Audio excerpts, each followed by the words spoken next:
Not unusual for me. Hello. Good afternoon. How are you, Tom?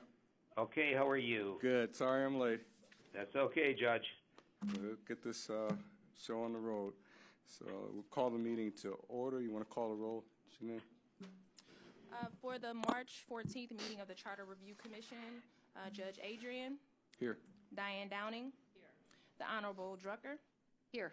Dennis Kennedy, Here. Michael King, here. Tom Persiak, Here. Claire Rizzaco, here. Victor Ruiz, here. And Davita Russell won't be here today. Okay, thank you. The minutes were distributed. Did everybody get a chance to review them? Any amendments, additions, corrections? Hearing none, is there a motion to accept them? I'll make that motion, Judge. Motion is made. Is it seconded? Thank you. Probably made and seconded. Any unreadiness on the motion? Any unreadiness on the motion? Any unreadiness on the motion? Hearing none, all those in favor indicate by saying aye. Aye. Opposed? Motion carries. Today's presentation, primary presentation, is going to be on the issue of succession for both the county executive and county council. And at the last meeting, Councilman Miller had presented ideas that he has on those fronts. We asked him to give us the opportunity to see what he had in writing and to give us an opportunity to review it so that we could ask intelligent questions if we had any, and asked him to return on today's date. He is here.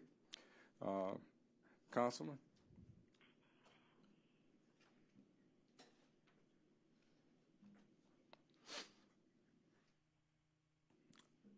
I'd like to give you the opportunity to expand because I kind of truncated you the last time in favor of today's date on the proposal that you're making. Well, thank you very much, Judge and members of the commission, and I'm prepared to do exactly that, and I'd like to thank Janae for handling the slides for us this afternoon.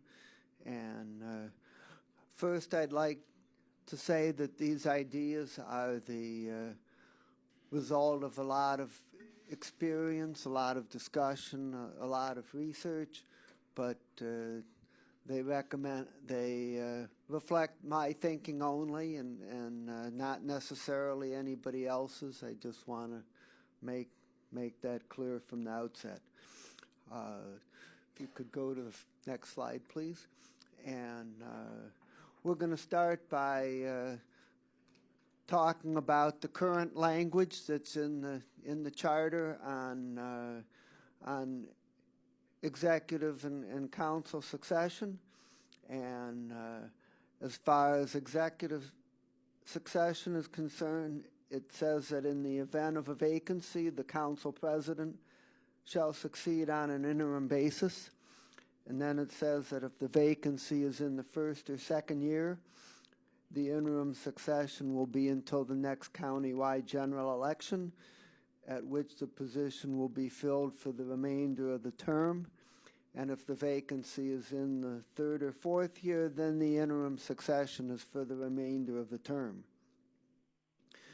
It also says that because the council president became the executive, the vice president will become president of council, and the council will elect a member to become vice president, and the vacant council seat will be filled according to the procedures for council vacancy. Next slide. And the current language on council succession says that the precinct committee members of the same political party as the outgoing member will choose an interim successor within 30 days. And if they don't do it within 30 days, then the council will choose the successor, and if the council doesn't do it within 30 days, then the executive will do it. The current language allows for the possibility that a council member might not be of a political party that has precinct committee members, and in that case, the council makes the interim appointment within 30 days, and if they don't, then the executive does so. And the provision as to how long the interim appointment lasts is the same as for the executive, namely that if it's in the first or second year, it's till the next county-wide election, at which point it's filled by election for the remainder of the term, and if it's in the third or fourth year, then the succession is for the rest of the term. Next slide.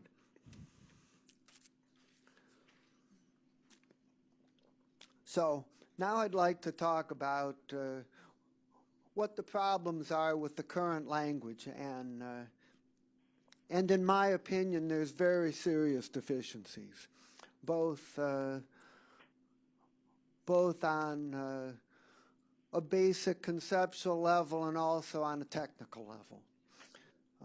The first thing is that the automatic succession of the council president to executive creates disruption in the council in addition to the executive at the same time.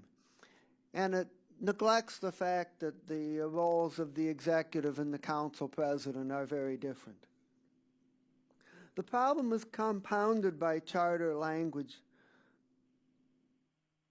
that makes the vacancy for council president and member of council permanent, meaning that once the council president moves to the executive, even if the interim is for a relatively short time, the council president is done with the council and can't go back, and you fill these as vacancies. I would point out that Summit County I looked at what I could find around the country, and Summit County is the only other county where it has this provision where the council president automatically succeeds. It's obviously where we copied it from, but it's different from Summit County in that in the Summit County Charter it expressly says that the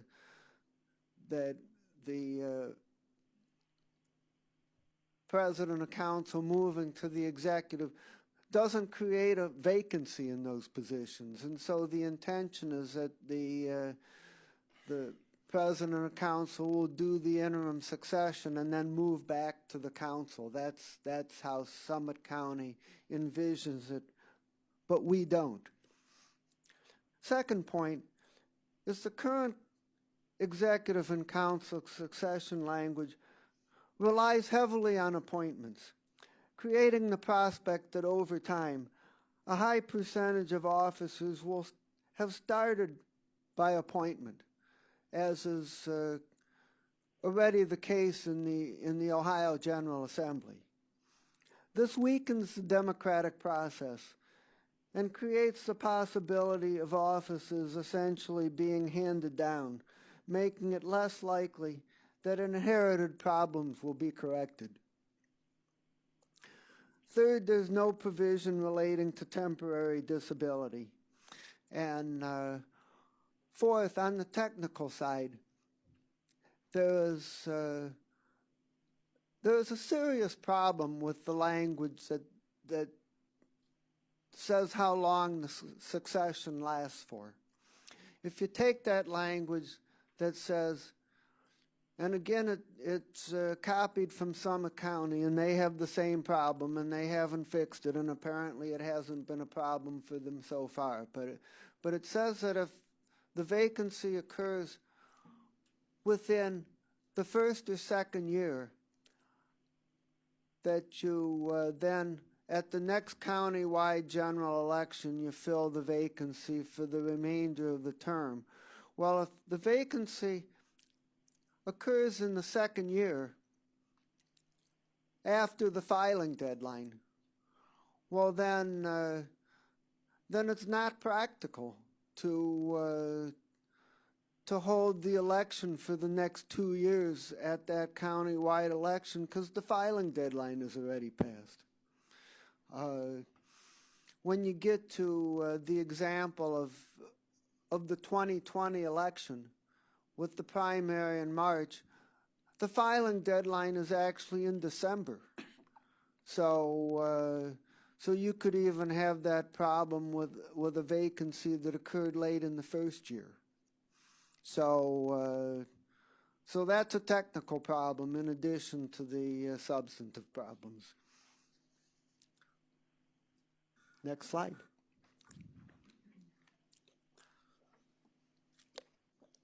So now I'm going to talk about what was recommended. The prior Charter Review Commission, the 2012 to 13 Commission, took up this topic. They recognized that there were deficiencies, and they recommended regarding executive succession that the county executive shall designate a successor, a person who's appointed under Article 5 of the Charter, that is to say, one of the primary directors, who meets the qualifications for executive put forward in Section 2.01 of the Charter, basically dealing with residency. And the designation is subject to council confirmation. It then says that if no designation was made, then the president of council will succeed to the executive. And then the third thing it does is that it does a narrow fix to correct that technical problem that I referred to with the timing of the elections, and it says that if the vacancy occurs in the first or second year and occurs more than 30 days before the filing deadline, then the position will be filled at the next county-wide election. So it corrects that problem. Regarding council succession, the 2012 to 13 Charter Review Commission only dealt with the technical problem and used the same solution, saying that if the vacancy occurs in the first or second year and more than 30 days before the filing deadline, well, then it'll be filled in the next county-wide election for the remaining 2 years of the term. Next slide. So the council ended up not putting either one of these proposals on the ballot.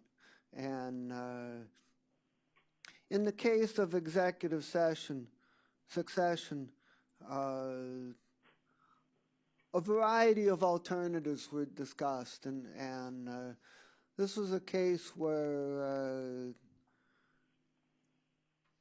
there were a lot of different viewpoints on the council, and I was one for which what the Charter Review Commission recommended was not my first choice, but I thought it was a distinct and clear improvement, and so I supported it. But we didn't get to 8 votes on that, so it didn't get on the ballot. For council succession, council was divided on whether to deal only with the election timing issue or to propose a stronger amendment that made greater use of special elections. And so again, it's a high threshold to get 8 out of 11, and so we didn't get to the ballot on that as well.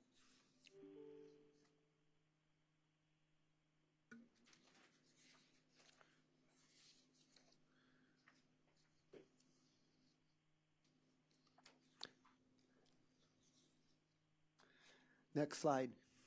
We're on slide 7? Yes? Okay. So In the materials that was distributed prior to the meeting, I provided a draft of an early draft of exact language, and I'm now going to discuss what the key provisions are that I'm recommending. And the first is that for executive succession, the law director will perform the executive duty immediately following a vacancy, and the county council will then appoint an interim executive within 14 days. Second, for council succession, the council will appoint an interim successor within 14 days. Third, Hold on, Dale. Let's go back to item 1. And you say they will appoint an interim executive. And where will that interim executive come from? The law director. it would be the county council's choice. Okay, because it's the law director and then the interim, and that's where I'm asking. So it could be anybody. It doesn't necessarily wind up to be a county council person. Oh, absolutely. It could be anybody, and I actually expect that in a lot of cases, for benefit of continuity, that the interim successor chosen by the council would be the law director. Okay. You know, but I'm also anticipating the case where either the law director may not meet the qualifications in terms of the residency, or else the council might feel that somebody else is better qualified. So it would be whoever the council feels it should be. Okay. Okay. Item number 3 is that executive and council vacancies will then be filled by special election, except when the vacancy occurs too late in the term for the election to be held at or before the general election that occurs in the 3rd year of the term. So that means if there's going to be less than a year to go, then you're just going to have the interim serve the remainder of the term and use the regular election process to choose the next person. So that was item number 4. And number 5, special elections will be conducted by a single election with no primary. This allows it to be done much more quickly and at half the cost. Next item, the election date will be set within 14 days after the vacancy. The election shall occur within 90 days after the vacancy, except that it may be scheduled up to 180 days after the vacancy, so that it coincides with another election. So the idea is if within a reasonable length of time we can align it with an election that's already going to take place, we're going to do so. Point 7 is that the council will set the date for executive special election, and the executive will set the date for council special election. Point 8 is that persons appointed as interim successors to executive or council shall not run in the immediately following special election for these positions. This is to avoid a situation where the process is heavily biased in favor of the person appointed. It's to give the voters a free hand in choosing a successor. Point 9, The council shall by ordinance set additional details for the special election process. And point 10, the county council shall by ordinance provide for the handling of temporary vacancies for executive and council. Next slide. In the next two slides, I went online. I did a survey of provisions in other county governments, which are in the packet that I provided in advance. And here I'm just going to tell you about the variety of concepts that I found in use in other places. And regarding executive succession, we had number 1, special elections. Number 2, council filling the vacancy, either permanently or until a special election is held. 3, designation of a successor in advance by the executive. 4, appointment of a short-time interim by the council president, followed by appointment of a longer-term successor by the county council as a whole. And 5, the automatic succession by the council president as seen in Summit County. And next slide. For council succession, we had number 1, special elections. 2, appointment by the precinct persons of the same political party. 3, appointment by council, typically with a requirement that the appointee be of the same political party as the outgoing member. And 4, appointment by council from a list of 3 people provided by the precinct persons of the same political party. Now, is that in order of prevalence, or is that just in no particular order? I think that actually is roughly in order of prevalence, yes. Okay. And I'm going to close my presentation with some comments about the rationale for the set of recommendations that I provided earlier. The immediate succession by the law director enables the county executive's duties to be performed immediately following a vacancy. It is anticipated that for continuity, the county council would then often appoint the law director as interim successor. However, the council appointment allows another person to be appointed when the law director doesn't meet the basic charter requirements or when the council believes that someone else is better qualified. Second, the use of special elections wherever practical is of paramount importance to give the people control over their government.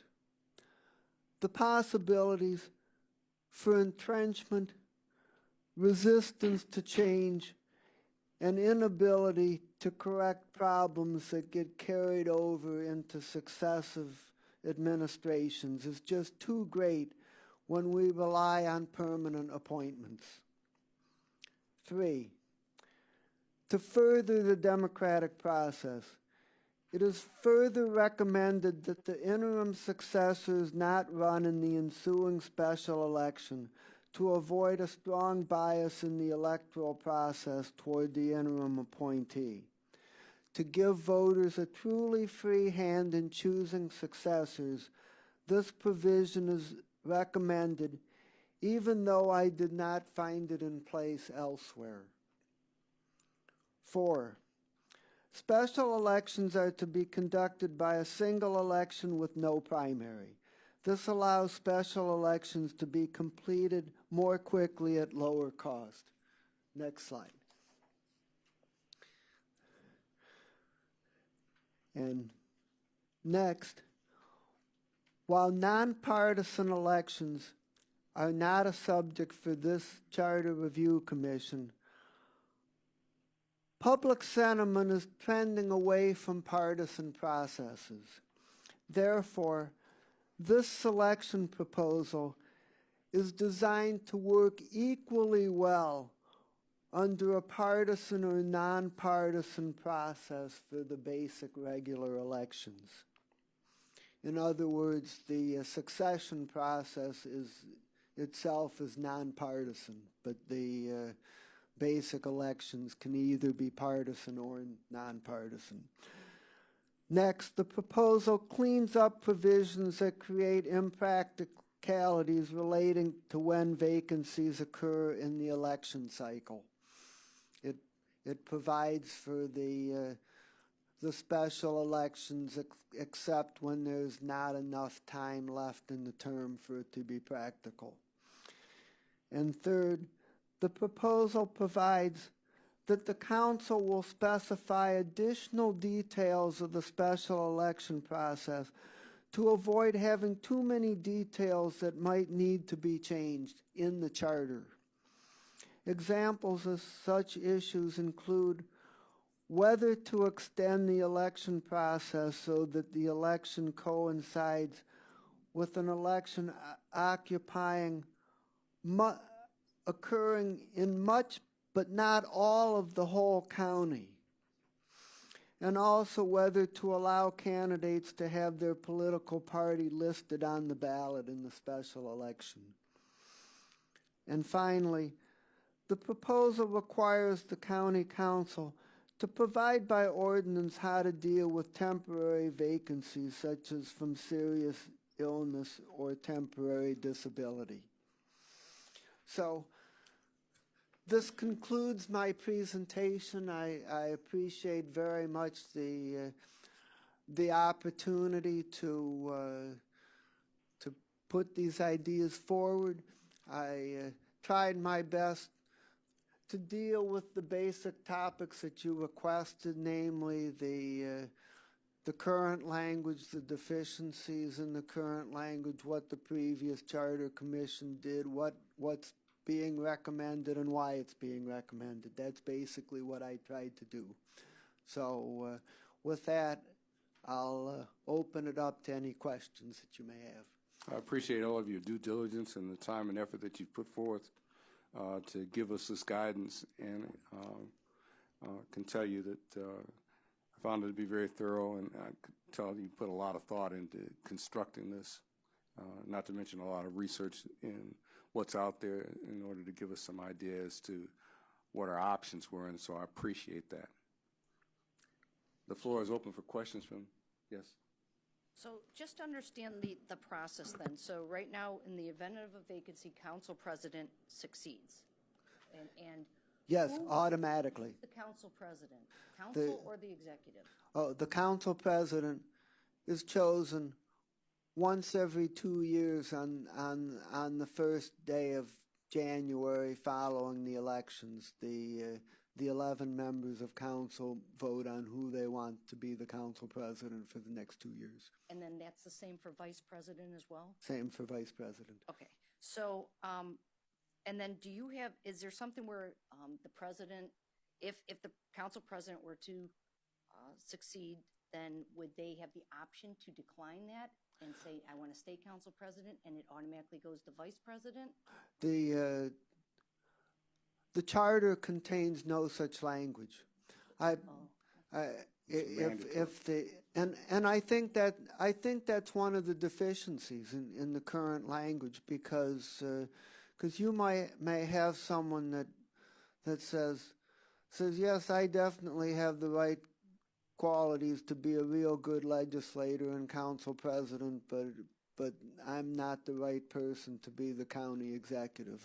But the charter just doesn't provide for that, and if the council president declined it, I presume the council president would have to become the executive and then resign, and then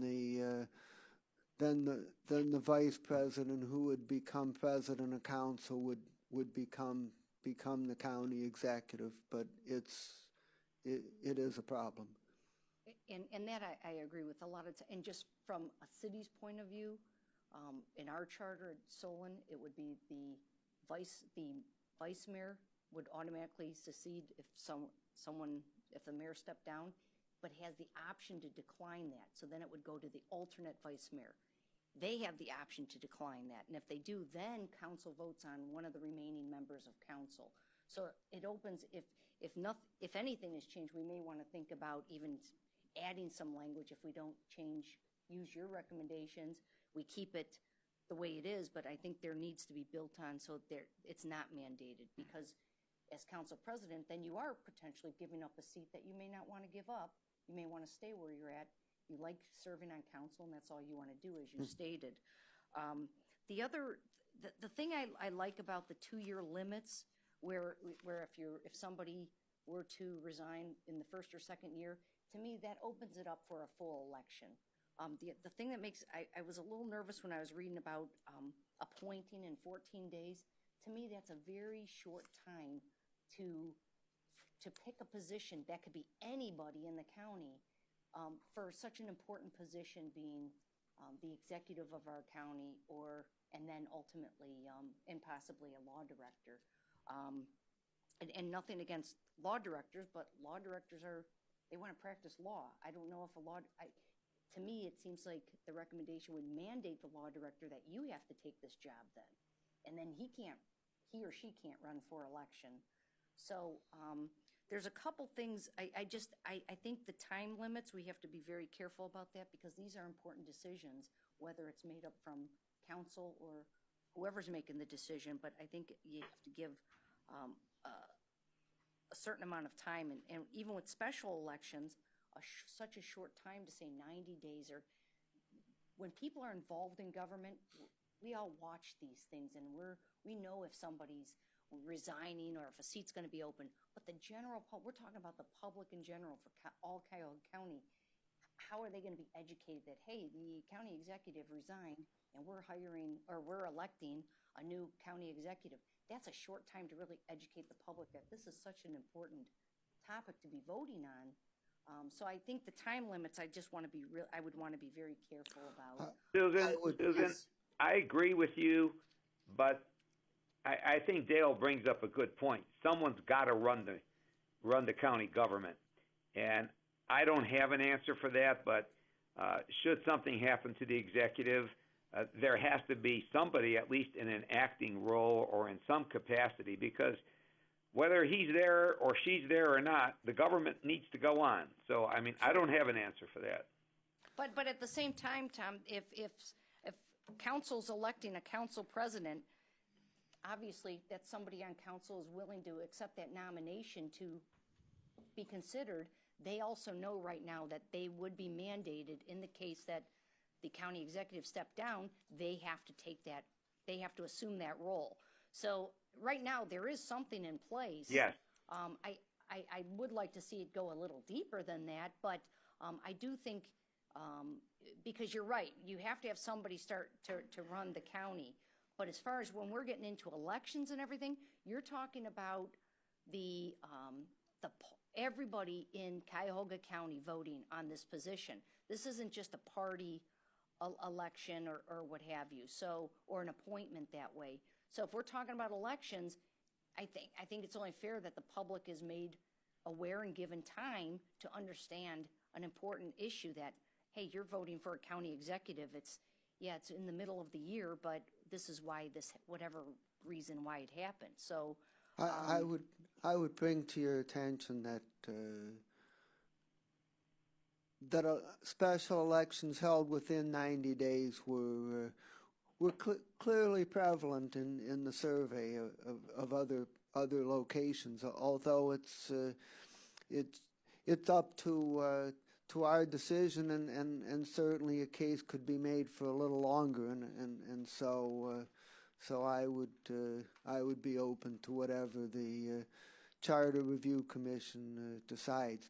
But generally I took the attitude that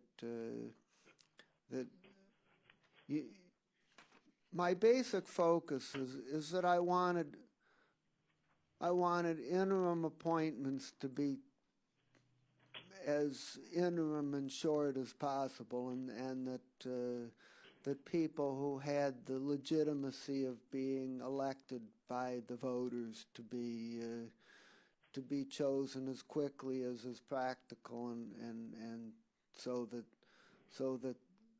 the people have control over their government.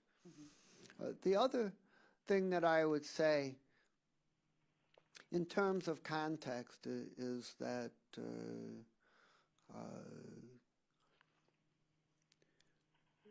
we started by talking about deficiencies, and there are ways that some of the deficiencies could be corrected with a narrower fix than what I've proposed.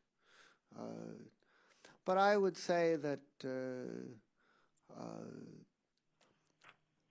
I was the only person who's in a leadership role on either the executive or the council side that actively campaigned for the county charter in the first place. I'm reform-minded, and I was looking for how do we take and extend and even strengthen the provisions in the charter designed to do what is able to be done structurally to insulate the county from the kind of problems that led to the charter in the first place. And and I think when you have a series of successions by appointment, this can create a situation where you have a group that's in control and stays in control over an extended length of time, and I think it's important for the public to have a chance to choose someone that may be more independent of the prior structure, especially when they perceive that it's a good time to do that. And so I tried to think outside the box and come up with something that was broad and a truly significant charter amendment. But certainly there are approaches more limited in scope that I, as a member of council, would vote for because they fix the clear deficiencies in the current language. So you have a range of options. Thank you. Other questions? Yes, Mike. Thank you, Mr. Chair. Thanks, Councilman. I had a couple questions just logistically, I think. First is, and to Mayor Drucker's point about making sure there's somebody in the role doing the job as soon as a vacancy occurs is important, that, county business continues to get done. While at the same time trying to make sure that whoever holds the period for any extent, or the position for any extended period of time, be representative of the people. But with the understanding, so in that sense, I think having the law director makes a certain amount of sense. Assume the role immediately. I do think the 14 days might be a quick turnaround for some type of appointment. So I guess my question would be, what would happen if, for whatever reason, council is unable to make an appointment within that time frame? Would the law director continue to serve in that capacity, or do you have another thought on how that would operate? Because, there may not be consensus on council for a candidate, or maybe you don't have a qualified applicant who's available right that instant. You make a good point, and if you don't think the 14 days is long enough, you should consider making it a little longer. And the other thing is that you might, if you're concerned about that, you might put in a provision saying that the law director shall serve until the interim appointment by the council is made. I think that would make some sense. one other question. This has to do, I think, with the open single election. And I know you mentioned the open primary. We've actually received, as I'm sure you know, a couple different proposals. One that would have an open nonpartisan primary, and then another that would have an open election that would allow people to put their party affiliation next to their name on the ballot. And I was just curious if you had an opinion as to which of those approaches would be here, or whether it would be something decided by council or some other way. My recommendation is that the charter amendment not be directive on that point, and that the council have the discretion by ordinance to determine that, and what the council's determination might depend partly on what the underlying election process is. So far as we continue to use partisan elections, we might allow the party name to go on the ballot, but if we at some point in the future move to nonpartisan elections, well, then we probably would not have it for the special election as well. So, but I think it should be left open. All right, thank you. I have a question. In the interim phase, are there limits to the power that the county executive or anyone else in an interim role gets? No. When they're in the interim phase, they have all the powers and the duties of the executive or a council member. And then are there concerns with that in a short amount of time, decisions could be made that are not beneficial? Or I think the bigger concern would be to do otherwise, where there would be things that need to be done where the executive doesn't have the power to do them.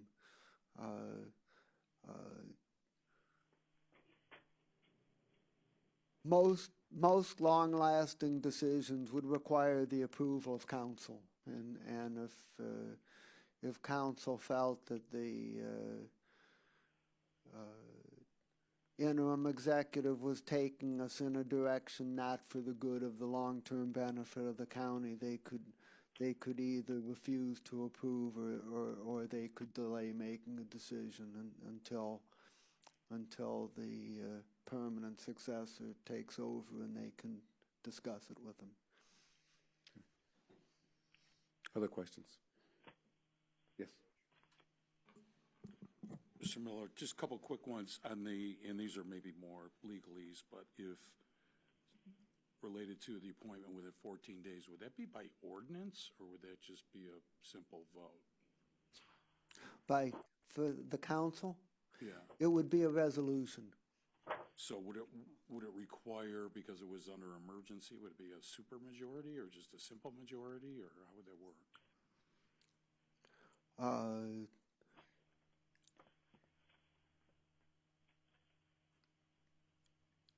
I think that it would be useful to place in language that it would become effective immediately on passage by a majority of council, because ordinarily it takes a vote of 8 of 11 for a resolution or ordinance to become immediately effective, and I don't think you would want to create that high of a hurdle to get an appointment done. It's a good point. Okay, one other question about the statement about if somebody fills in that they would then not be allowed to run for that office. Number one, again, a legal issue. I don't know if that it would be constitutional. I don't know if you can prohibit somebody from running for office. But the other thing is, if somebody stepped down, say the county executive steps down to take another political office in midstream, why would, if somebody got appointed and they were doing a good job, why wouldn't we want that person to run 2 years later? Why would they be prohibited from, because I think we're looking at this in terms of if some situation arises where the executive steps down, but if during their tenure, they take another office, like from a safe seat, and you put somebody in there, then somebody's going to run the county for 2 years, possibly do a good job, and then they're done. Let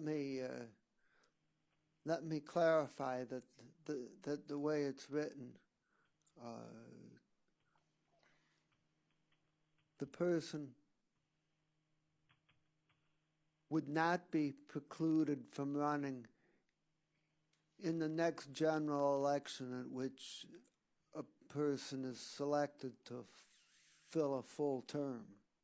What they would be precluded from running in is if a special election is held for the remainder of the term, they would not run in that special election.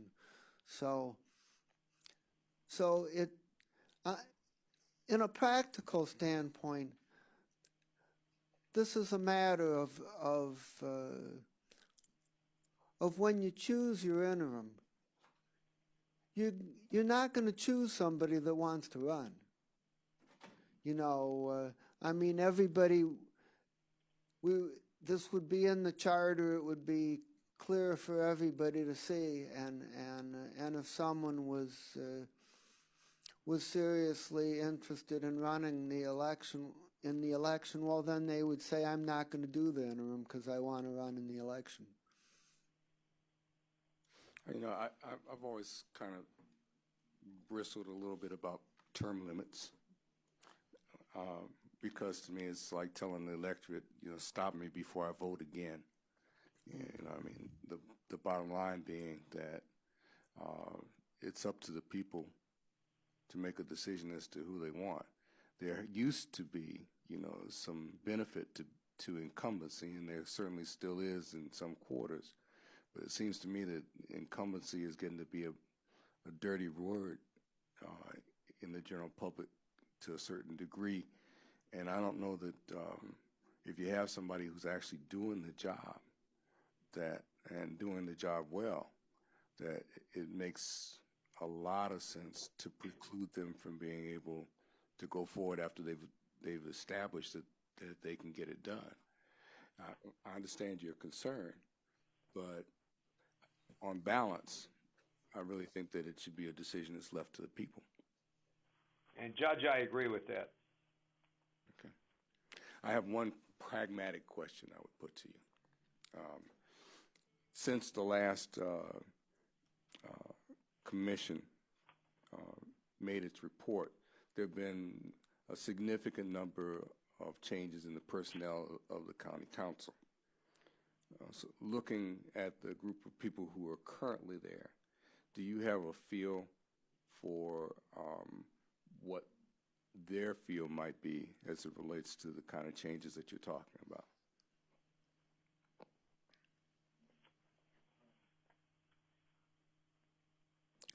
I think that the challenges that you face relating to this amendment is basically the same challenge that you're going to face when you deal with campaign finance, which is the multiplicity of views that are out there. You know, as I said about the last Charter Review Commission's recommendation, I voted for it because I thought it was a significant improvement over what we currently had, even though it would not have been my first choice as to how to do it. And I think there's no way you're going to get an amendment on executive and council succession on the ballot unless a significant number of council members are willing to do that, because you're going to have there's just such a multiplicity of ways that this can be handled, and people are going to have a variety of opinions as to what their first choice is. And if what happened the last time was that basically too many council members said that if it's not my first choice, I'm not going to vote for it. And we have to get past that, and we have to come up with something that enough council members will say that this is either my first choice or close enough, and or it's a significant improvement that they're willing to vote for it. And I think that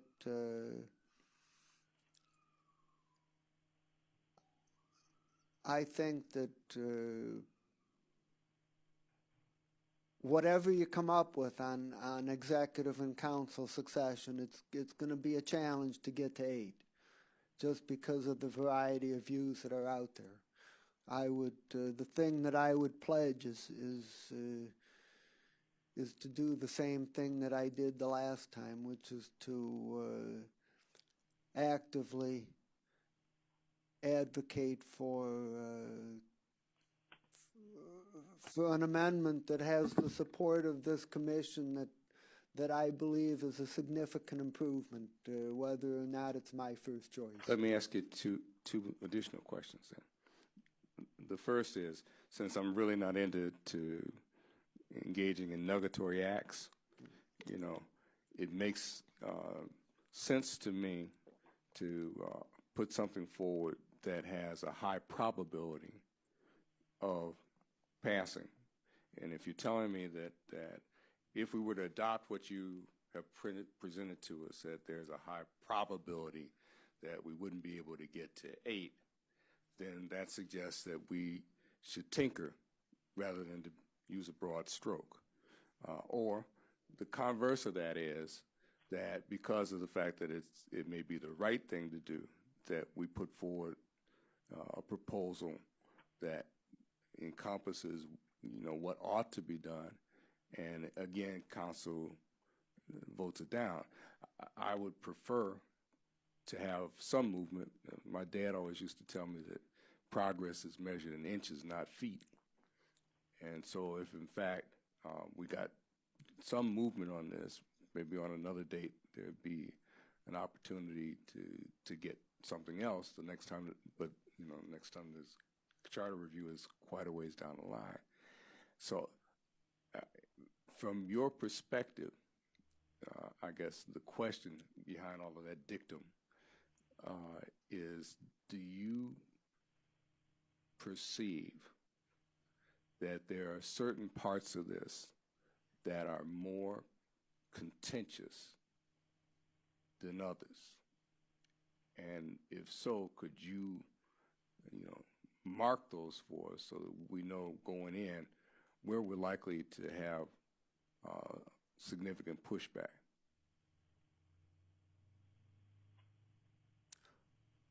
Are you asking me to do that immediately or to think about it? Think about it. Okay. Because, I'm just okay. putting it to you just now, so I don't think that would be Well, fair. I'm going to push back a little bit on the direction you're heading in. Because it takes a lot to amend the charter. If we use the Charter Review Commission, it's a 3-step process, as you know. Mm-hmm. The Review Commission, the Council, and the voters. And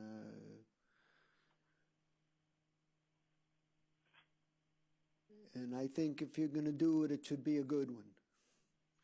And I would point out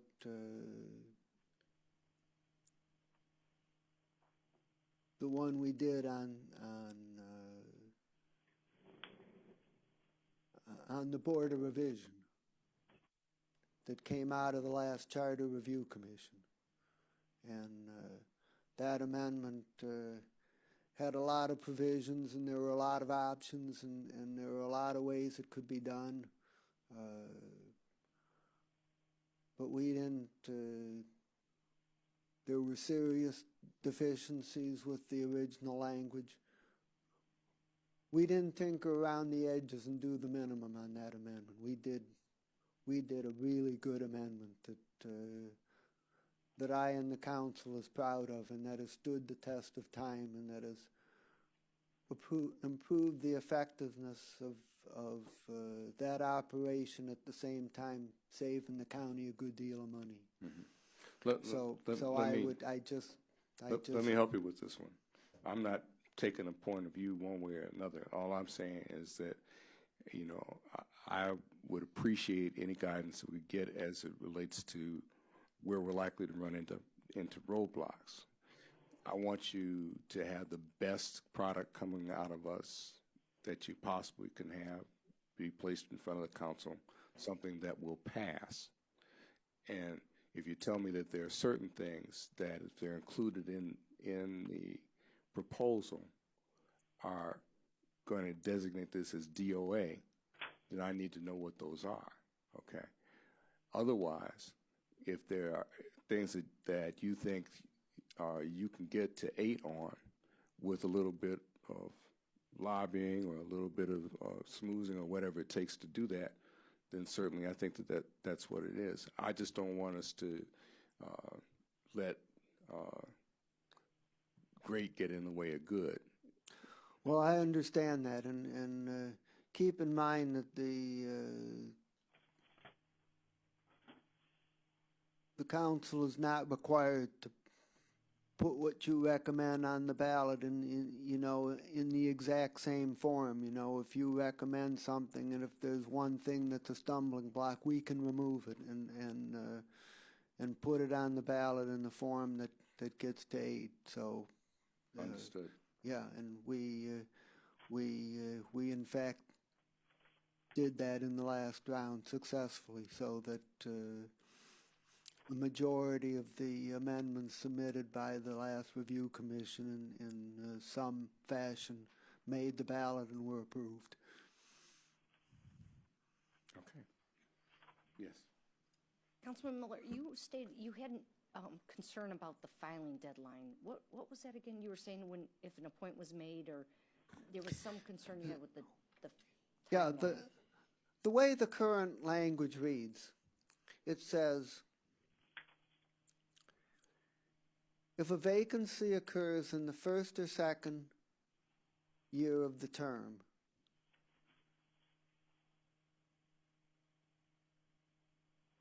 the position will be filled at the next county-wide general election for the remainder of the term, with the obvious implication that would be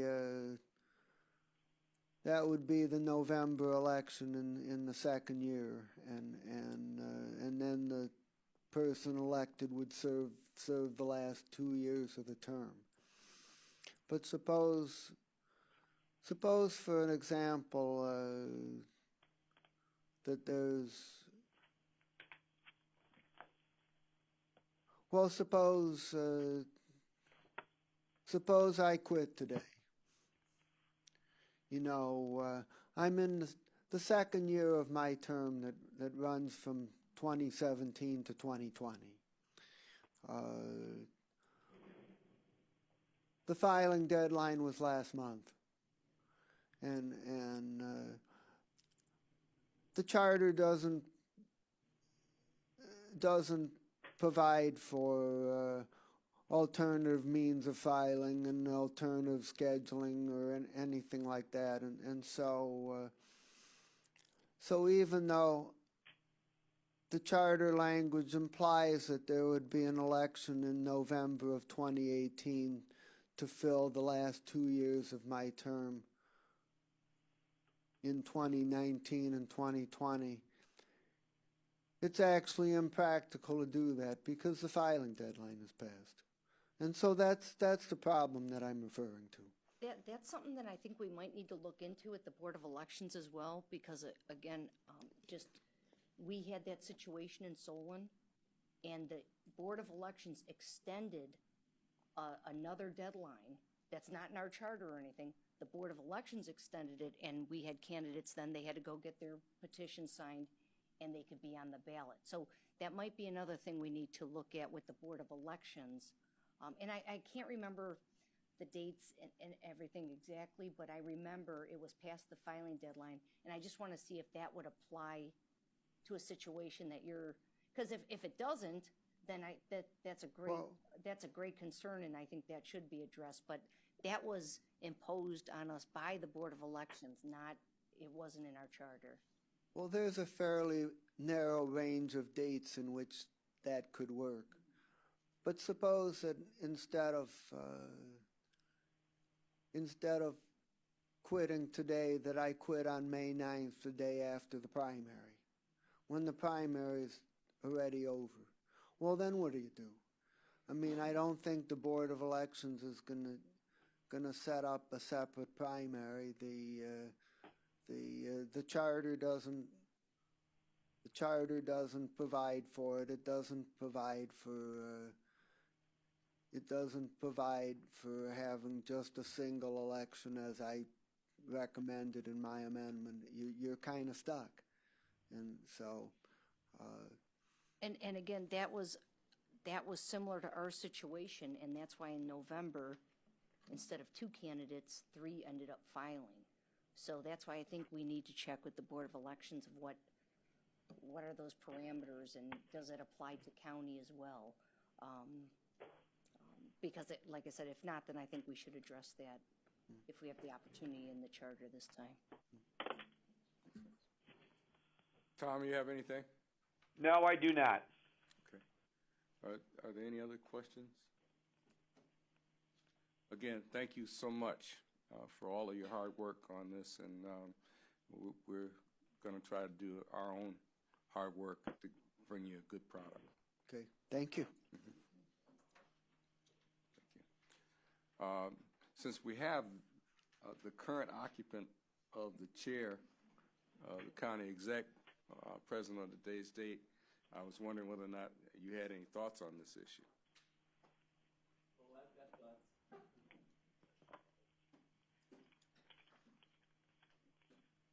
Thank you, Mr. Chair, and thanks to the committee again. So I have made a look at what Councilman Miller presented. I haven't spent hours and hours, and I have to say I don't have super strong feelings on this one. The PRC I did. The ones coming up, I have stronger feelings. This one, so please take that with a grain of salt. What I have is my questions, and maybe the reason I don't have strong feelings is I'm not planning a premature demise for myself. And if I did, I probably wouldn't care anyhow. So, I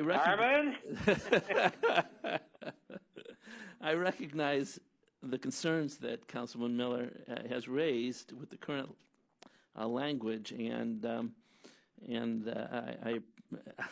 as always, now you're seeing what I know about Councilman Miller. I mean, he puts in a lot of work and is so thorough, and so it's always important that when I hear it from Councilman Miller, I take very seriously his comments. I do think that his suggestions raise more questions in many ways than they answer. And I do want to note that while there are concerns, ours is patterned after Summit County in most ways, as I understand it. Summit County did have a death in the office with Executive Russ Pry, and I think everything went smoothly. So, so I'm not sure that it's as dangerous as it could be. But I randomly put some, these won't be in any special order, but just some questions or comments. I think that one of the things that would be valuable, I didn't see any suggestions to what constitutes a vacancy. So if the executive was in an auto accident or something, still alive, not intending to go away, but was out of commission for a month or 2 months. Is that a vacancy? Is it permanent? Is it temporary? Those are issues that I think might be addressed. To name the law director as the automatic successor, I have some concerns about. I mean, the law director might be the right person, but the law director might not be the right person. I know that the suggestions about allowing the current executive to make a recommendation or an appointment of a potential successor, I think makes more sense to me, because it's the executive that would know who the best person in the cabinet would be to take over. And again, law directors are lawyers, as somebody said. They're not necessarily the person you would want to run the county as compared to others in the administration. So I do think that there's some value in giving the executive some leeway there. One of the biggest concerns I have is the short time period. I think it's been raised already, but to have an election within 90 days, or maybe 180, but 90 days is extremely difficult. I think you're going to end up with, very likely, a candidate based on the name game that we've seen in Cuyahoga for a long time, or a candidate that's very, very wealthy, because 90 days is not enough time for somebody to come out and raise the kind of money you would need to run a legitimate campaign if you're not a well-known person. So I'm very concerned about a 90-day time period. I'm very concerned about a special election period because special elections historically have very low turnouts. And, again, so if you're going to elect a county executive with a super low turnout, I think that's risky. Scheduling it on a regularly scheduled November election would be, I think, much better way to go. One of the concerns I have, I have to say, I have learned, and I know the mayors know this, this is a tough job, and it's hard. You have to learn it. I mean, it is complicated. It is involved. It's difficult. And under this plan that Councilman Miller has suggested, you could have 4 executives within a relatively short time, none of which have enough time to learn the job.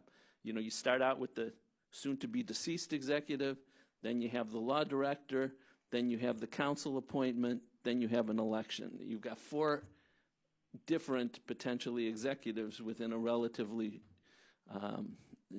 within a time period that doesn't give any of them the time to learn the job. So you may have a period of a long period where you don't have somebody who can really take the reins and do it right, which is a concern to me. I think leaving a whole bunch of rules for council to set, whether it's a partisan primary or not a partisan, I think that would be very dangerous. Whatever you're going to do, you should put into the charter or not, but to leave it to council, I think, is not something that should be left.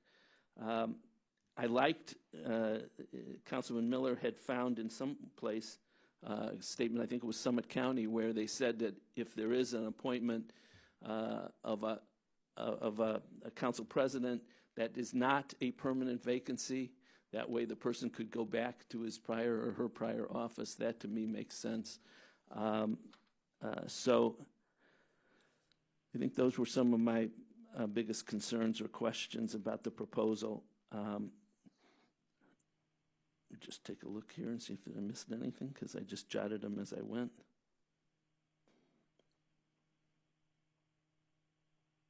I think that was the biggest items. So. Sure.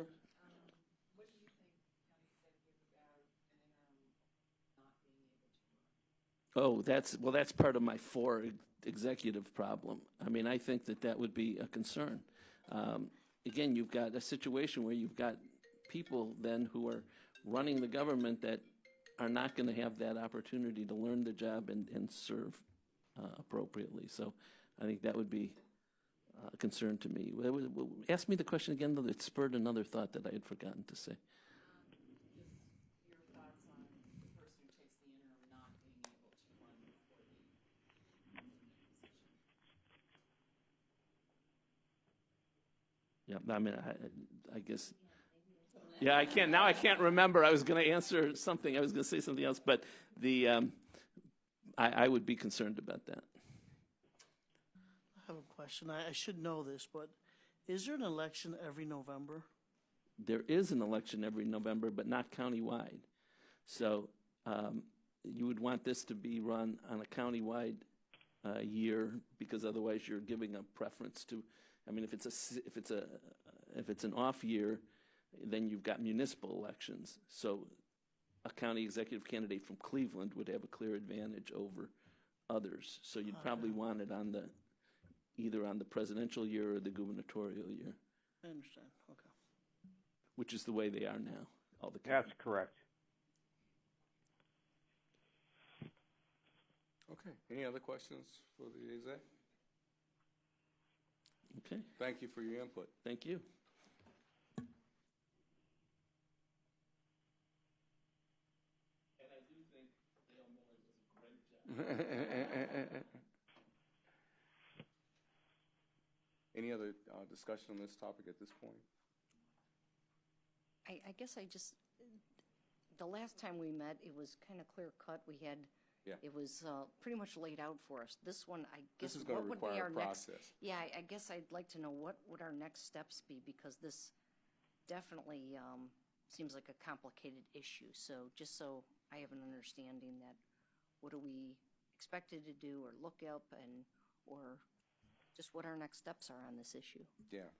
So I was thinking the same thing as we were going through this, and I wanted to talk a little bit about, and I mean a little bit about, the last issue, because in the interim period we've received the product from the two entities, and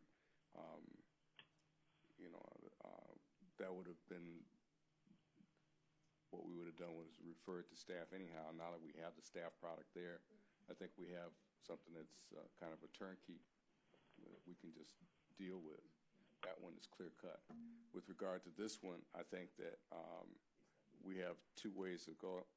We can either designate people who have a particular interest in this issue to form a subcommittee, or we can act on it as a committee of the whole and have,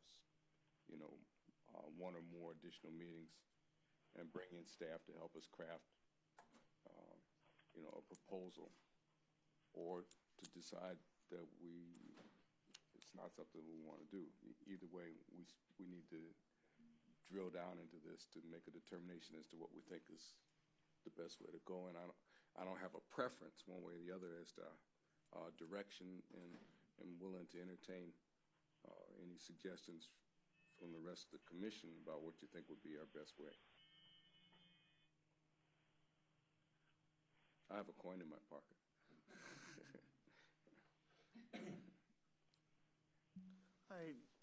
I'd recommend a committee of the whole, because I just think the various, backgrounds and experience would really be beneficial towards this process. I'd hate to put more meetings on our calendar, but that's my recommendation.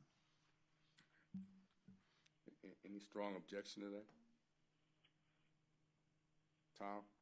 No, I agree that we got to get it right. So whatever works best, I'm for. Okay. But it does need more time, and I agree with Susan and everybody there. There's a lot of moving pieces and parts on this. Okay. And if we're going to do it, let's get it defined correctly. And I'm for that.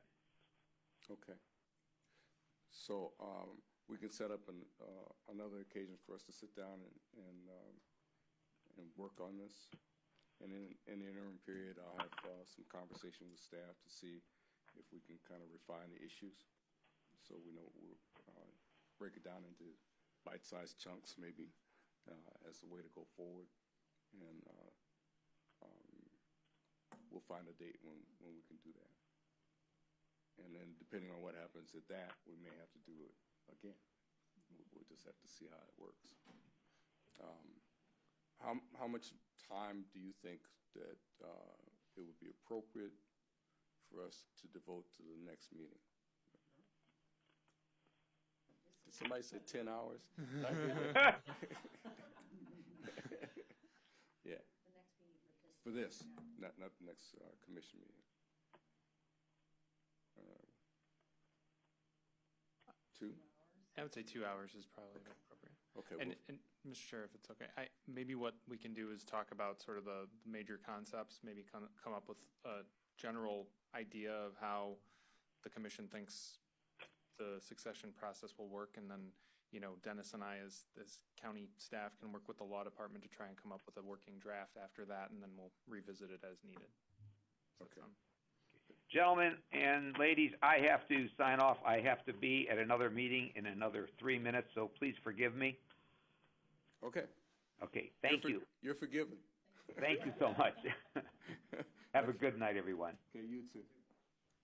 So we'll send a doodle around to get a date as far as that's concerned. I'm unclear exactly as to what we need to do, and Janae, maybe you can help me as it relates to last month's issue, since it seems like we have consensus that the product that was presented to us constitutes something that's in shape to present. Do we need to vote on that? Is that the appropriate, or is there something else that we need to do before? Yeah, my recollection, Mr. Chair, was that the department and the PRC were going to make some minor revisions to the proposal and bring it back to us. We can follow up with. Well, I know the documents that were just sent out. The documents that were just sent out, I think those had the changes on there. Okay. Yeah, so, I mean, I haven't had a chance to review those yet, so I'd want to do that before we take a vote, if possible, but. Well, why don't we hold that as the first order of business at the next meeting, but the majority of that meeting is going to be for the purpose of doing this. And if, in fact, that issue turns out to be contentious, it is going to get kicked, because we're going to spend 2 hours dealing with this the next time that we come together. Is that good enough? Yes. Maybe it would help to have the principals back, just as insurance from the Okay. HR. At our next, You know what I mean? yeah. Just to make sure. Maybe be here for 5 minutes, but it would might save us time in the long run. Sounds like a plan.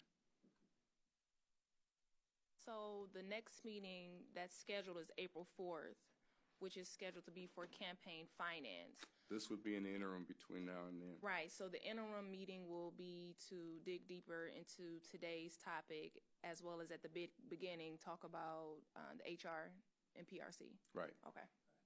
Okay. So I think that'll be sometime during, or should be sometime during the week of March the 26th, if that's acceptable. Does that sound good?